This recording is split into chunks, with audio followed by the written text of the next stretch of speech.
Welcome, everybody, to the first episode of Season 2 of the Southeastern Coverage Podcast. If this is your first time here, welcome. We do these every week almost. Probably not in the summer, but we will during college football season. But for those who are coming back, you know me as the host, Drew Slimp. And right next to me, always here, is my co-host, Zane Ratliff. How's everyone doing? Hope you're having a great summer and a great Monday morning.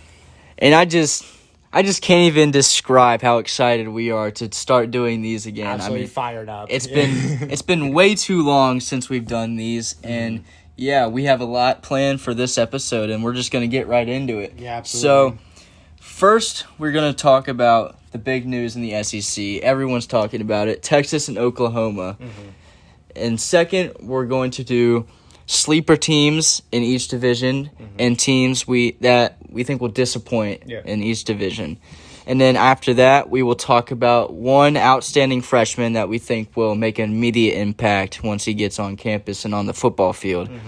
And then after that, the final segment will be some Heisman candidates that we think will have a chance to win. And that will not be just the SEC. It will be the whole country for the Heisman candidates. Absolutely. All right, so first section of this podcast, we're going to talk about Texas and Oklahoma. So, Zane, I'll let you go first here. What are your opinions on this? Yeah, so I have a lot of opinions and beliefs about, this whole, situation going on regarding the SEC right now. Obviously, this is some of the biggest news that I can remember in a very long time coming out of the SEC and out of the Big 12, obviously. I know a lot of people within the conference, including myself, and I believe you as well, Drew, definitely are not happy, I guess, with, these results are, I guess the other day it was decided and confirmed that they will be joining the conference in 2025.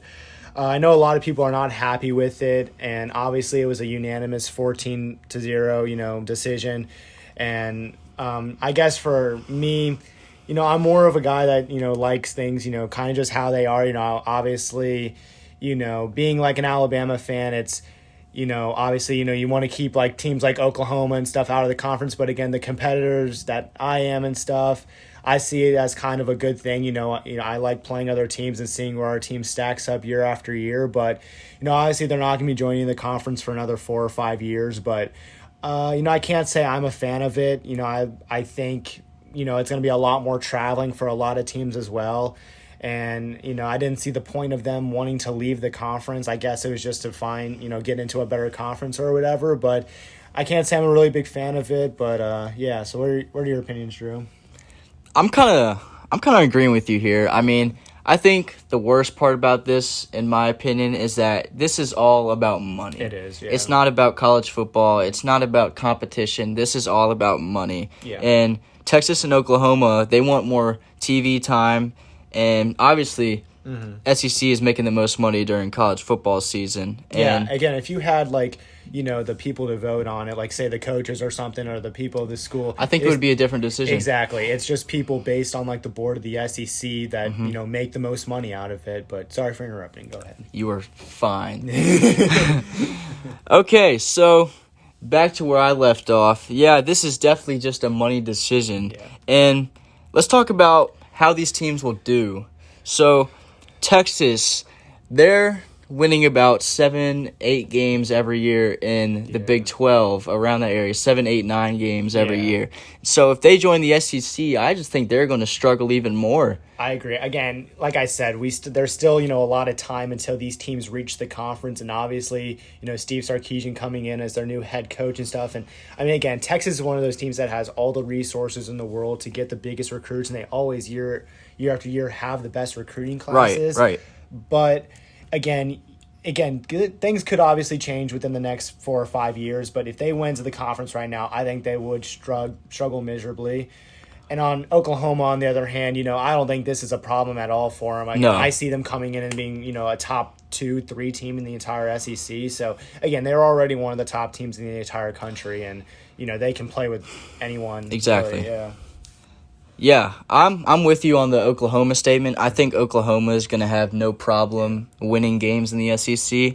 And, yeah, Texas, I think, will struggle as well. Absolutely. And another point where I stand on this is So for some of you know that watch the podcast and follow the Instagram page, I'm a big Tennessee fan. And if you have teams like Oklahoma joining the conference and maybe even more teams over the next decade or two, it makes it harder for rebuilding teams like us and South Carolina and some of the other schools to be relevant again. Exactly. And so that's probably my main reason for being maybe a little upset about these teams joining in. Yeah, absolutely.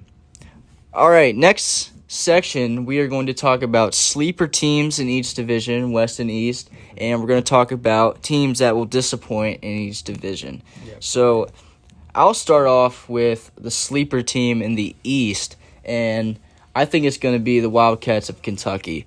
And hear me out on this.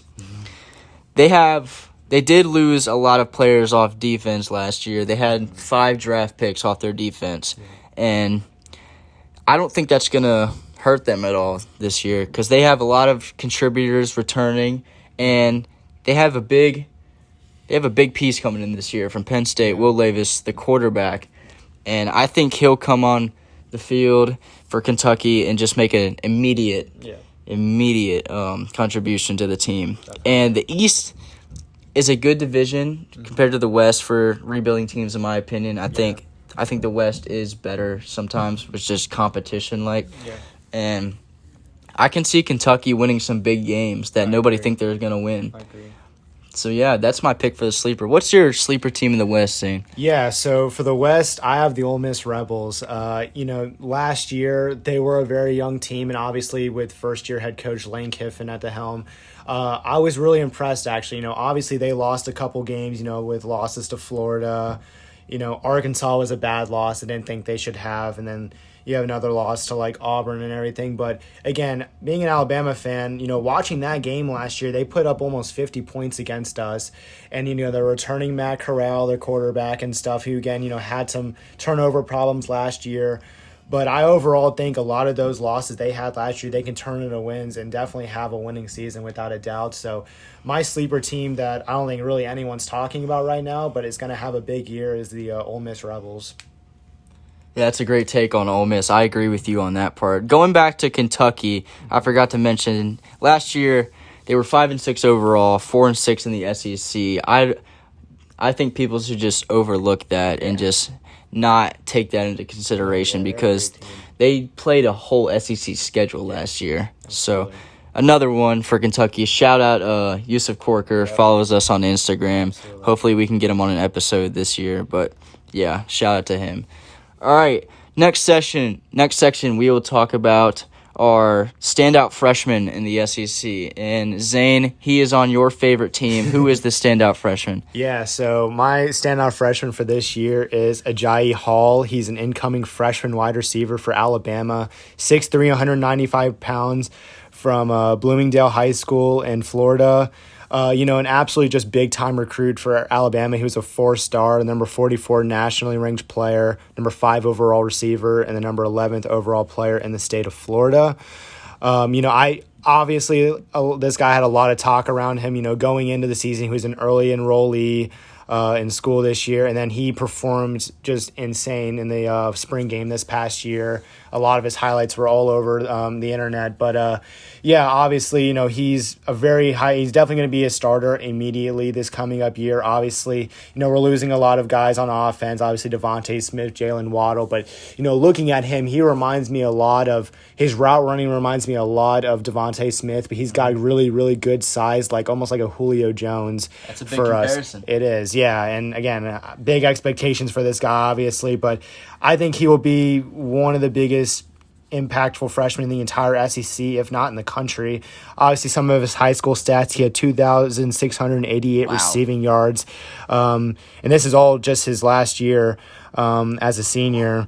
And then 141 catches, 33 receiving touchdowns, and 34 total touchdowns. So, yeah, I got Ajayi Hall as being definitely, I think he could honestly be one of our top receivers along with John Mechie this coming up year for the Alabama Crimson Tide. I like that pick because Alabama is known for just breeding NFL wide receivers, and I think he's just another one in that system. All right, last section for this week's podcast. We're going to talk about Heisman candidates from the whole country, not just the SEC. And I will go first here.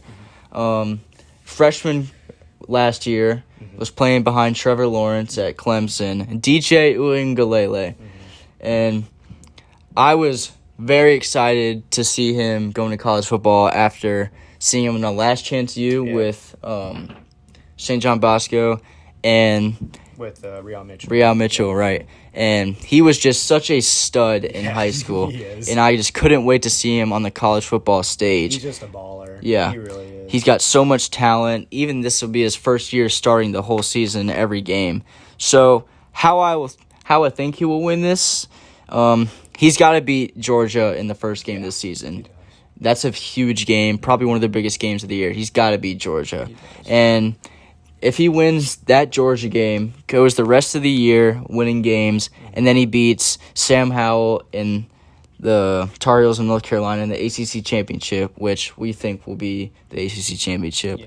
If he beats Sam Howell, I think he'll lock up the Heisman. Just based on how everyone else plays. I think if he plays well at that level, he'll be the Heisman winner. Yeah, absolutely. So my Heisman candidate that I have is going to be Sam Howell.